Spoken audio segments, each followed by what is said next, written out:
I was laying awake at 3 this morning because I couldn't sleep. I was thinking about all these things that are bothering me. And I decided to come out and spend some time with my chickens because that always makes me feel a little bit better about things. I've been not feeling like myself lately. There have just been a lot of things going on in the past few months. And I've also been kind of sick and it just won't go away. But I just felt inspired to make a YouTube video about something I learned a long time ago when I was in college. I went to college, my major was psychology, and I learned a lot about the brain and how it works and why people feel happy and sad. And something really cool I learned was how you can find happiness in your life. Because everyone I have ever met just wants to be happy. That's all people really want. They want to be happy, they want to be fulfilled, they want to feel loved. Aren't you just a beautiful girl? Yeah, here, do you want some of this? No? Alright, cool then. Oh, you do? Okay. There you go.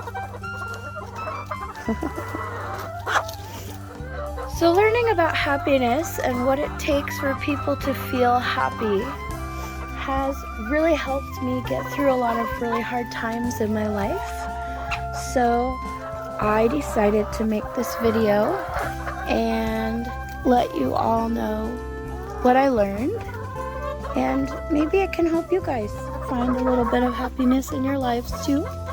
If that's what you need, if you're already happy, then you can enjoy looking at my chickens because they're super cute, I think anyway.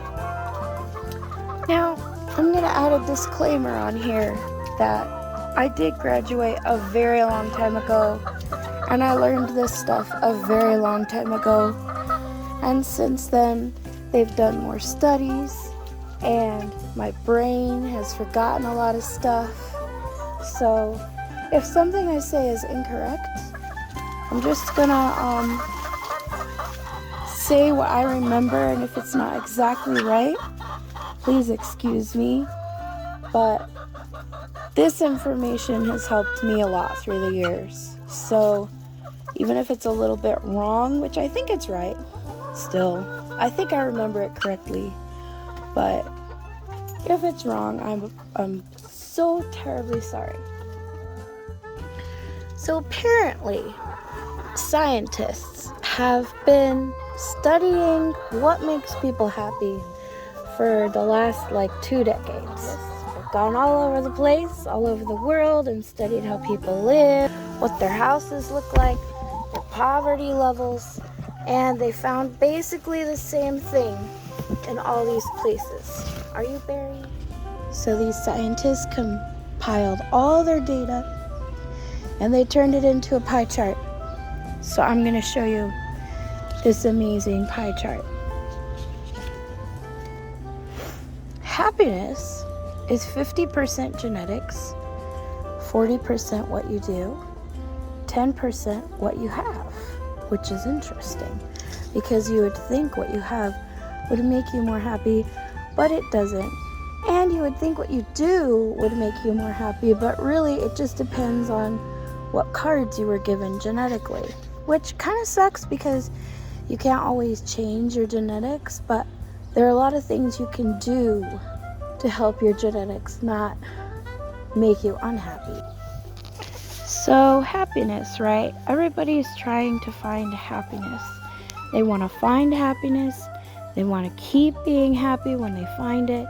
And they want to know how to be happy forever in their future. They want future happiness.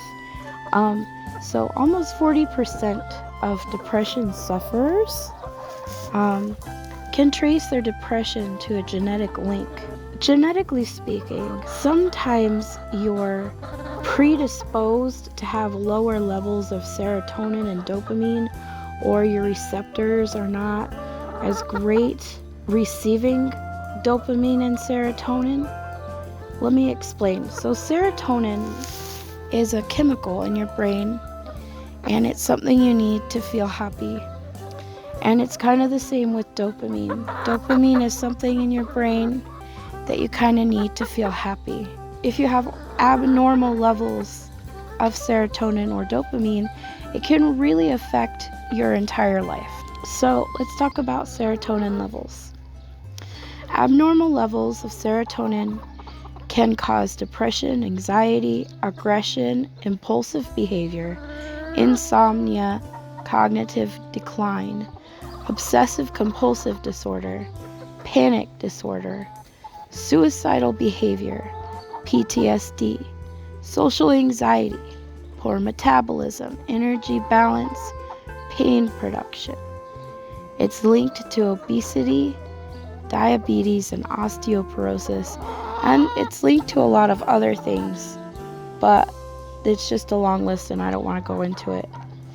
Dopamine levels.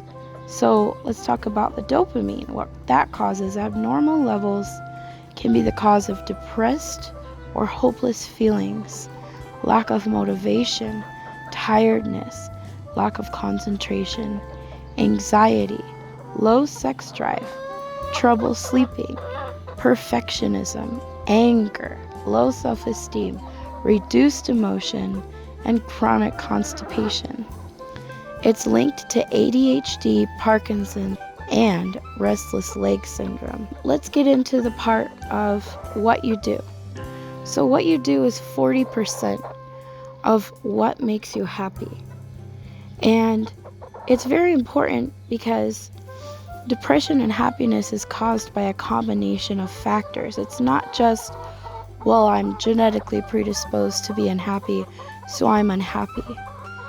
It's, I'm genetically predisposed to be unhappy, and these outside factors in my life are causing those genetics to kind of activate and kick in and make my life really unhappy and hard. It's nature and nurture combined, and we often can't do anything about our genetics, but we can keep our genetics happy by choosing to do the right things.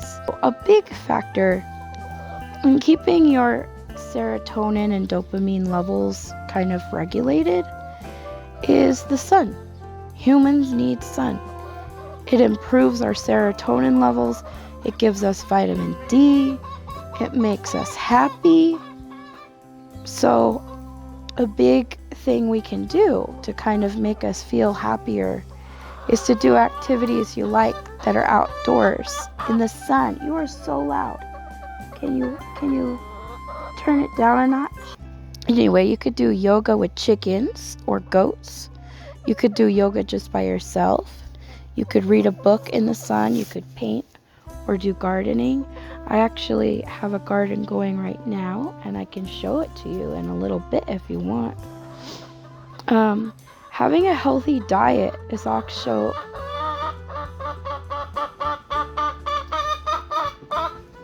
Are you done now? Having a healthy diet is also a big thing. A healthy diet goes a long way. Foods that are rich in omega-3 fatty acids boost serotonin and dopamine. A diet high in magnesium and tyrosine boosts dopamine levels.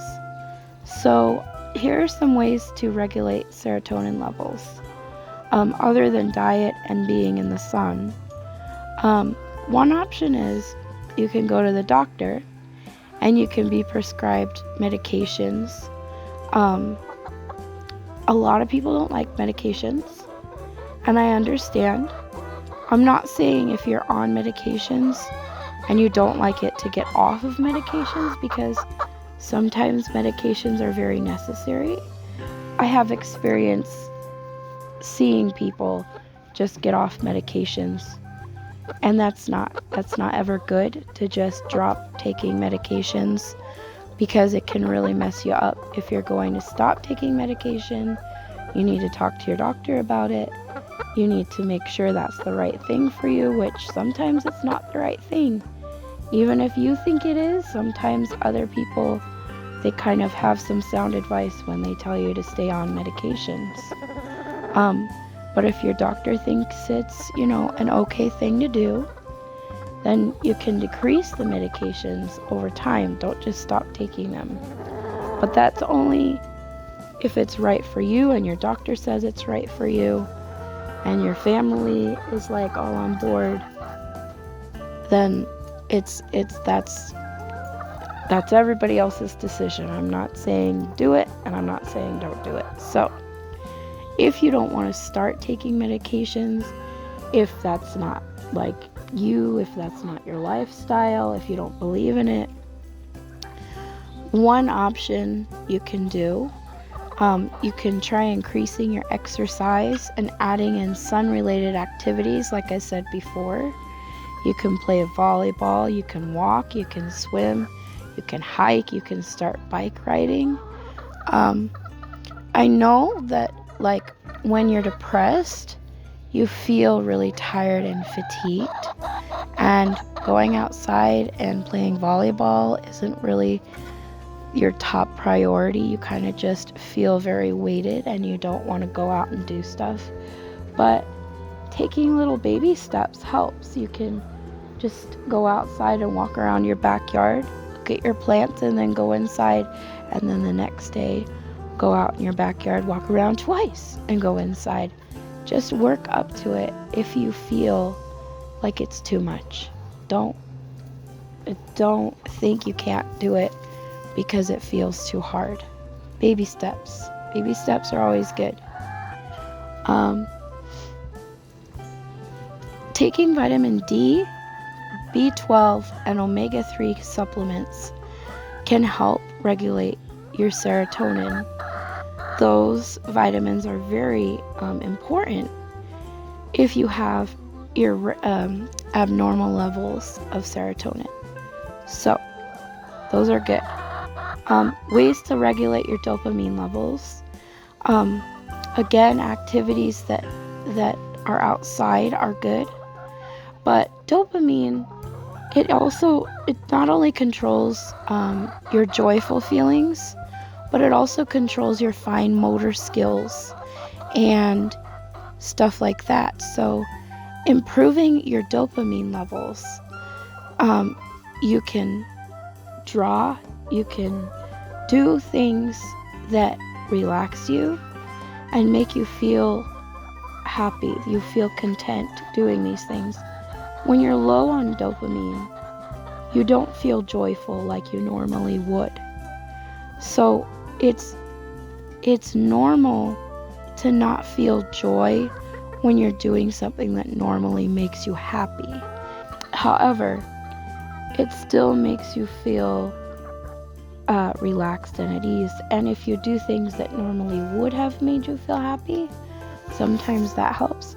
Sometimes you have to find other things. Sometimes you have to go out there and be like, I've never drawn a picture of Mike Tyson. I think I might do that today.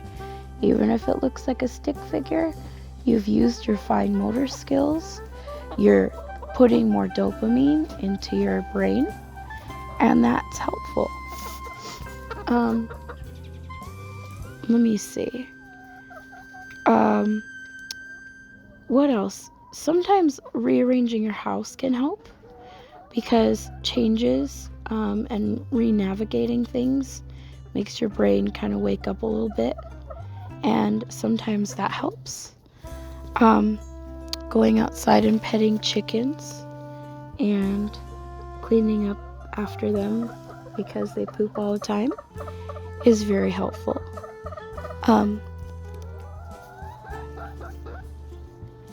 Another way, I don't know if this is dopamine related, but I know that a lot of my teachers when I was in college, they always suggested to eliminate unhealthy people, harmful people from your life. So if you have people in your life that kind of make you feel depressed, kind of bring you down, if they're abusive, if they encourage you to do things that you shouldn't be doing, then those are negative people in your life and you should not have them in your life.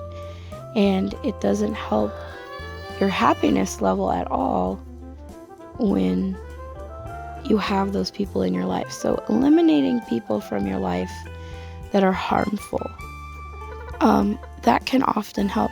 Sometimes even taking a break from certain people. Like if you have a parent that's not always making you feel great, maybe a sibling or like a best friend, and you're kind of just like, I just need to take a break from you right now. Don't be afraid to take that break. And I know it's hurtful for them, but sometimes it's just something that you need to do, and your happiness level, it matters sometimes more than other people, because you're no good to other people if you're not feeling 100%. Okay, so another way to regulate your dopamine levels is by taking vitamin D, vitamin B5 and B6, and magnesium, and L-theanine. I don't know how to say it, but it's spelled L-T-H-E-A-M-I-N-E. And taking those supplements can help your dopamine levels. Now, something that I found really helpful is going to the doctor and having blood work done to see where your vitamin levels are. Like, are you deficient in certain vitamins? Because sometimes you can find out a lot by the vitamins that you're lacking, and sometimes the things you're experiencing, they're caused by having too little vitamins. A big thing is to not use recreational drugs to make you, if you're wanting happiness. I know that sometimes, like, I don't know, it makes you feel like you can cope with a situation, but in the long run, it doesn't help. Using recreational drugs and alcohol, it affects your dopamine and serotonin receptors.